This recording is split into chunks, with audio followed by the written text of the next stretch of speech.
Елена Квиквискери служит в абхазской армии более 20 лет. Признается, что работать легко, когда окружают прекрасные люди, и в коллективе царит дружеская атмосфера. Поздравляет всех женщин с наступающим праздником.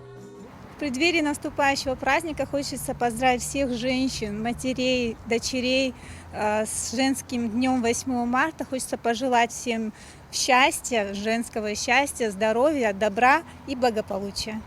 За добросовестную и безупречную службу указом министра обороны республики почетными грамотами, медалями и денежной премией были награждены женщины, посвятившие свою жизнь служению Родине. Накануне Международного женского дня Владимир Ано поздравил всех собравшихся в зале Минобороны представительниц прекрасного пола с наступающим праздником, а особые слова благодарности прозвучали в адрес женщин, ветеранов Отечественной войны народа Абхазии.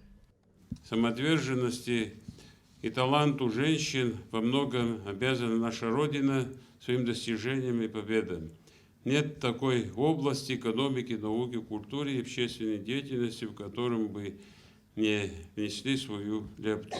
Особые слова благодарности женщинам, которые на своих плечах несли все тяготы войны. Мы гордимся тем, что трудные для Родины времена вы становитесь в общий строй с отцами и мужьями, братьями и сыновьями, чтобы героически защищать свою Родину, ее свободу и независимость. Вы выстояли в суровое время, самоотверженно трудились в тылу, мужественно переносили испытания. Примите нас низкий поклон. В завершении торжественного мероприятия, посвященного празднованию Международного женского дня, была организована концертная программа с участием детских, танцевальных и вокальных коллективов. Ульяна Рожкова, Алексей Гухава, Абхазское телевидение.